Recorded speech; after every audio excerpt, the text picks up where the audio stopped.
আজকে আপনাদের জন্য নিয়ে আসলাম দুর্দান্ত স্বাদের একটা সালাদের রেসিপি। এই সালাদটা কিন্তু খিচুড়ি, বিরিয়ানি, পোলাও সব কিছুর সাথেই দারুণ ভালো লাগে খেতে, আর শীতকালে তো একদম ফাটাফাটি লাগে। তো চলুন দেখে আসি দুর্দান্ত স্বাদের এই আচারি সালাদের রেসিপিটি। আজকের সালাদটা বানানোর জন্য আমি নিয়েছি একটা শসা, তারপরে নিয়েছি অর্ধেকটা গাজর, একটা টমেটো, অর্ধেকটা পরিমাণ ক্যাপসিকাম, দুটা কাঁচামরিচ, একটা পেঁয়াজ, আর এক স্লাইস পরিমাণ লেবু। তো আরও কিছু ইনগ্রিডিয়েন্টস দিব, তো আপাতত এগুলোকে আমি একটু কাট করে নিব। তো কিভাবে কাট করছি সেটা আপনাদের দেখিয়ে দিচ্ছি। আপনারা চাইলে এখানে ঘুরিয়ে ফিরিয়ে কিছু কম বা বেশি পরিমাণে সবজিগুলো নিতে পারেন সালাদের জন্য। তো আমি এই শসা টমেটোগুলোকে কেটে দেখাচ্ছি আপনাদেরকে। প্রথমে আমি গাজরগুলোকে কেটে দেখাই। একটু খেয়াল করলে কিন্তু বুঝতে পারবেন যে কিভাবে কাটছি, খুবই ইজি, জাস্ট একটু সাবধানে চেষ্টা করতে হবে। এক একটা সালাদ কিন্তু এক একটা কাটিংয়ে খেতে ভালো লাগে। তো আজকে আমি যেটা বানাচ্ছি সেটা এইভাবে আমি কাট করে নিচ্ছি।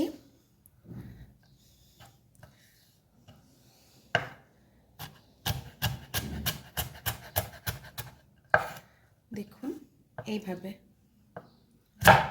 আমি লম্বা লম্বা করে সবগুলো কেটে নিচ্ছি। এই যে জাস্ট এইভাবে, ঠিক আছে? এই যে এভাবে আমি বাকি গাজরগুলোকে কেটে নিচ্ছি। শসাটাকেও আমি একইভাবে কাটবো। প্রথমে একটু গোল গোল চাকা করে নিচ্ছি, খুব বেশি পাতলা করার প্রয়োজন নাই, এরকম করলে যথেষ্ট। তারপরে এগুলোকে লম্বা লম্বা করে কাটবো, এই, ঠিক আছে?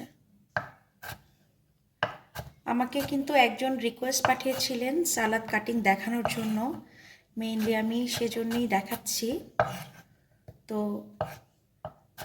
একটু ইজিভাবেই দেখানোর চেষ্টা করছি। আশা করছি ভিডিওটা পুরোটা দেখলে আপনারা ক্লিয়ারলি বুঝে যাবেন। এইভাবে আমি বাকি শসাটুকু সবটুকু কেটে নিব। আচ্ছা, এখন দেখাচ্ছি ক্যাপসিকামটাকে কিভাবে কাটছি। ক্যাপসিকামটাকে আমি লম্বালম্বিভাবেই কাটবো। তো আমি এখানে যেহেতু ক্যাপসিকামটা একটু বড় ছিল, আমি 3 ভাগে আগে কেটে নিই এইভাবে, ঠিক আছে? এইভাবে কেটে নেওয়ার পরে একটা কেটে দেখাই আমি। ক্যাপসিকামটা আসলে এভাবে ভেতর সাইড থেকে কাটলে সুবিধা হয়। তো আমি এইভাবে এই যে লম্বা লম্বা করে কেটে নিচ্ছি। কাটিংটা আসলে প্র্যাকটিস করতে করতেই কিন্তু হাত চলে আসে, তবে খুবই সাবধান থাকতে হবে প্রথম অবস্থায়। এই যে এইভাবে আমি সবটুকু ক্যাপসিকামকে কেটে নিব। এরপরে টমেটোটা দেখাচ্ছি। টমেটোটাকে প্রথমে মাঝখান দিয়ে একটু ভাগ করে নিব। তারপরে এই যে দেখুন, এই যে মাঝখান দিয়ে যে ভাগ করে নিলাম, এরপরে আবারও এক টুকরা ভাগ করব এই যে মাঝখান থেকে, দেন এখান থেকে পিস করব।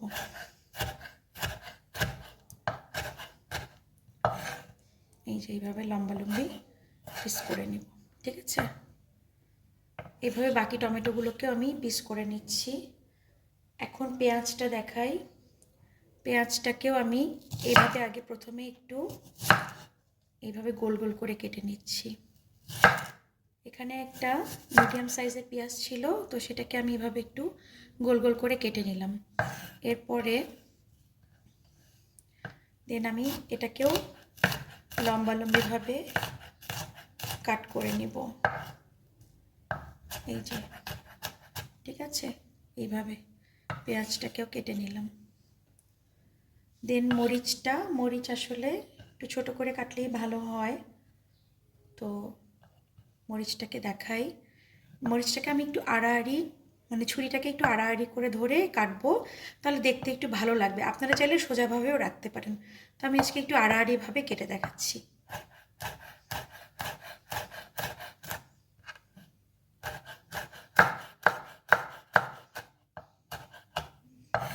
আরেকটা দেখাই।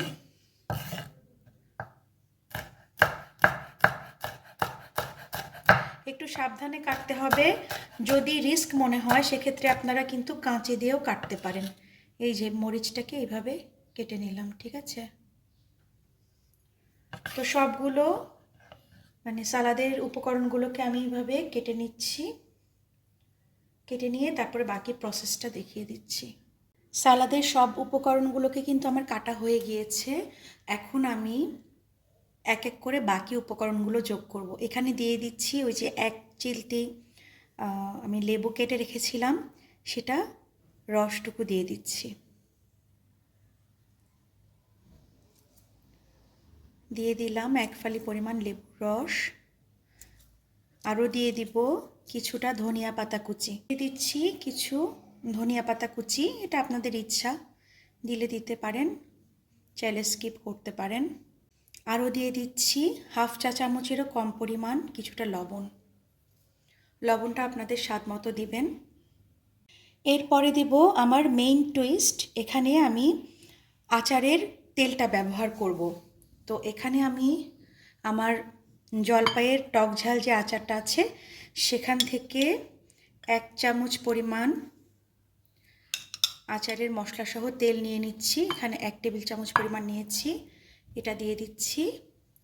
আর সেই সাথে আমি দিয়ে দিচ্ছি আমার যে জলপাইয়ের টক ঝাল মিষ্টি আচারটা আমি বানিয়েছিলাম, দেখা যাচ্ছে কি না, তো সেটা থেকে আমি কিছুটা দিয়ে দিচ্ছি এখানে, অবশ্যই বিচি ছাড়া দিব। তো এই আচারের রেসিপি যদি আপনারা চান তাহলে আমার চ্যানেলে কিন্তু দেয়া আছে, চাইলে ওখান থেকে দেখে নিতে পারেন।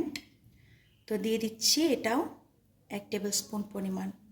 এখন এগুলোকে ভালোভাবে মিক্স করে নিব। এখন আমি ভালোভাবে সবগুলো ইনগ্রিডিয়েন্টসকে মিক্স করে নিব একসাথে। এটা ভালোভাবে করতে হবে একটু সময় নিয়ে, না হলে সালাদটা কিন্তু মজা লাগবে না। তো এটা বেশ খানিকটা সময় নিয়ে আমি ভালোভাবে মিক্স করছি। দেখুন তৈরি হয়ে গেল আমার মজাদার স্বাদের আচারি সালাদ। আমি আপনাদেরকে রিকোয়েস্ট করব বাসায় প্লিজ একবার হলেও এই সালাদটা ট্রাই করবেন। এটা কিন্তু বিরিয়ানি, খিচুড়ি, পোলাও এগুলোর সাথে ভীষণ ভালো লাগে। একবার হলেও একটু ট্রাই করবেন আর আমাকে প্লিজ জানাবেন কেমন লাগলো। আশা করছি ভালো লাগবে আপনাদের রেসিপিটি। তো ভালো থাকবেন, আমার জন্য দোয়া করবেন আর আমার চ্যানেলটা প্লিজ সাবস্ক্রাইব করবেন। আল্লাহ হাফেজ।